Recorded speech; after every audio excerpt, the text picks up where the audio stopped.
Seja bem-vindo ao Pode Resenhar!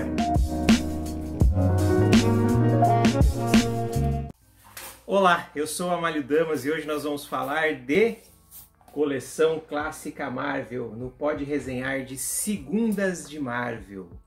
Toda segunda-feira tem uma resenha de HQs da Marvel aqui. Hoje vamos falar de coleção clássica Marvel número 1, que é o espetacular Homem-Aranha. Depois eu vou falar um pouquinho de como funciona essa coleção aqui, mas vou falar um pouco primeiro das histórias, que é o que interessa, né? São as histórias aqui, as primeiras histórias de Stan Lee e Steve Ditko para o Homem-Aranha. Então, lá no comecinho da Marvel, né? Então, essas aqui são as primeiras histórias de fato do Homem-Aranha, lançadas em 1963. A verdade é a Amazing Fantasy, ela saiu em 1961.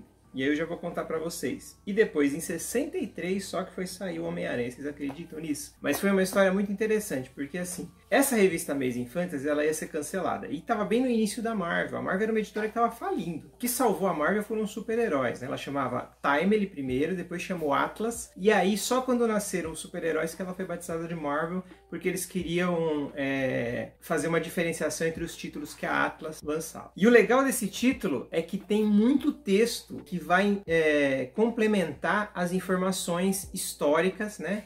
Tem textos muito românticos, digamos assim, ou afetivos em relação às histórias. Isso eu gostei muito, principalmente do Leandro, que é o editor, Leandro Luiz de Almada. Se você não conhece, procure a história desse rapaz. Ele é um dos grandes editores aí nacionais e trouxe muitas coisas boas aqui. Ele já teve ele já teve editoras, trabalhou na Devir, tá fazendo agora esse trabalho aqui com a Panini. É um cara que entende tudo. E no final eles fizeram umas cartas, né, como se fossem cartas de leitores, como se fosse antigamente, mas com pessoas, com celebridades dos quadrinhos, digamos assim. Então tem o Paulo Ramos, Alexandre Morgado. Bom, você vai ler e você vai ver quem são essas pessoas. Nós vamos voltar aqui para a história. Primeiro que eu gostei dessa série, que é uma série cronológica, ou seja, vão ser as histórias em ordem cronológica. Não vai ter mais aquelas histórias como tinha antigamente, que eram aquelas histórias temáticas, né, que tinham grupos de histórias, mas que não eram cronológicas. Vai ser como foi aquela coleção do Hulk e do Mestre do Kung Fu. Se você não viu a coleção histórica Marvel, que se chamava Coleção Histórica Marvel, do Hulk e do Mestre do Kung Fu. Agora é Coleção Clássica Marvel. Tem uma série, é baseado numa série que tem na Itália, então esse formato ele já existe. Mas o bacana é que mostra as primeiras histórias do Homem-Aranha e agora vamos falar delas. Aqui tem o Homem-Aranha raiz, né? Aquele aranha que só se ferra, que não dá nada certo pra ele. Tem hora que você tem até raiva, porque assim, você tá vendo que o negócio foi a favor dele e tá todo mundo contra ele. E sabe qual que é a maior... viu? Sabe qual que é a maior... É isso que eu quero falar pra você aqui agora, que isso aqui é uma lição, hein? Presta atenção.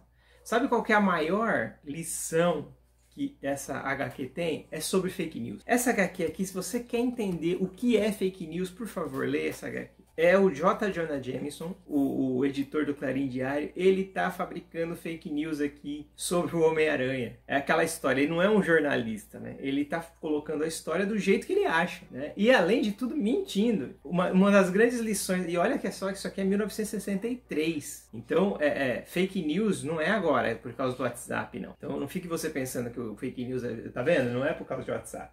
Fake news é outra coisa. Acho que fake news já existe desde a Idade Média, do tempo da Idade da Pedra. Acho que desde que existe ser humano tem fake news. Bom, enfim, vou voltando aqui. Olha só, as histórias são muito legais. Embora sejam uma HQ dos anos 60, ela é verborrágica. Primeiro, tem texto. Então, eu acho engraçado quando algumas pessoas mas tem muito texto. Você queria que tivesse o quê? Só um álbum de figuras? Existem HQs, obviamente, que não tem texto, né? Mas essa daqui tem. O que é diferente de uma narrativa moderna é aquele texto que fala a ação. Então, por exemplo, o Homem-Aranha está subindo em um prédio, e aí o Homem-Aranha está subindo no prédio, né, no desenho. Então, o que realmente deixa essa HQ diferente da narrativa moderna é isso. Mas essa narrativa descritiva, ela foi mais ou menos até a década de 80, né? De 80 para 90 é que ela começou a mudar. Que ela começou a sofrer uma mudança de estrutura narrativa dos quadrinhos super-heróis. Até porque, nessa época, os quadrinhos eram feitos para crianças. Não eram para homens de 40 anos,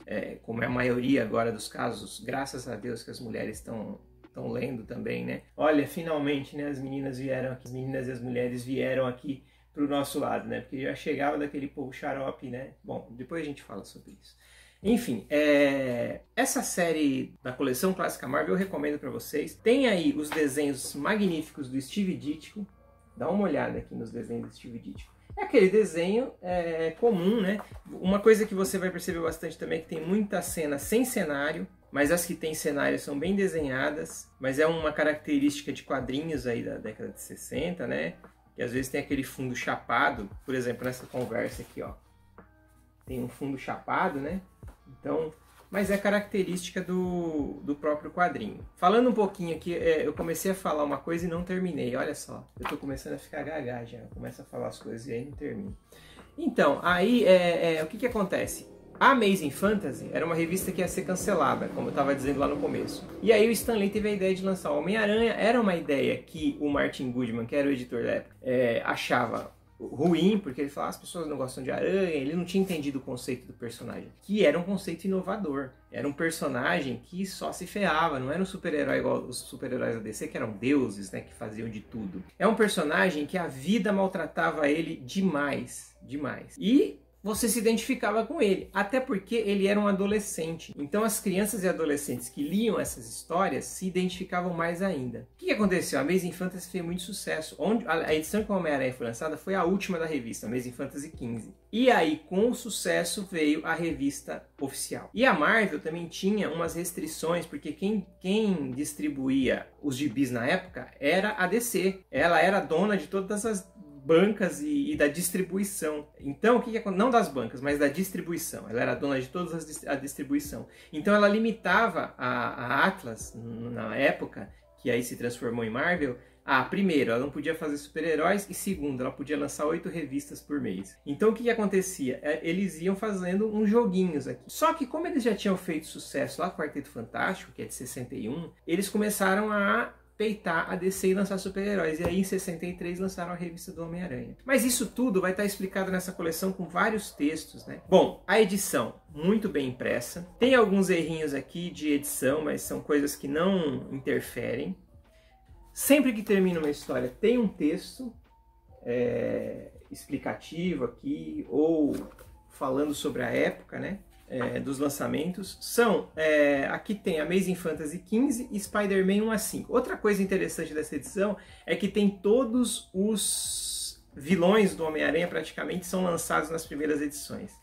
Na primeira edição a gente tem aí um encontro com o Quarteto Fantástico e o vilão é o Camaleão. Na segunda edição é o Abutre. Na terceira edição é o Octopus. Olha só, na terceira edição já é o Octopus. Na quarta edição, o Homem-Areia. E na quinta edição, o Doutor Destino. Porque também era uma outra característica da Marvel no início. Hoje isso é comum, né? Tô falando aqui hoje, você vai falar assim, mas você tá dando notícia velha. Mas na época, a EDC, por exemplo, não tinha o universo compartilhado. Como a gente conhece hoje em dia, né? Hoje em dia tudo é compartilhado, né? Estão querendo fazer compartilhado de qualquer coisa hoje em dia. E não tinha essa questão de universo compartilhado. E a Marvel fez isso, ela colocou primeiro todos os heróis vivendo no mesmo lugar ao mesmo tempo. Então todos os heróis viviam ali. O Doutor Estranho vivia numa casa, acho que no Greenwich Village. O Homem-Aranha era no Queens, em Nova York. O Quarteto Fantástico também era no edifício Baxter, em Nova York. Então eles viviam em locais reais. Não é igual o ADC que tinha lá. O Batman vivia em Gotham City, que é uma cidade até que existe, mas não é a mesma, né, dos quadrinhos.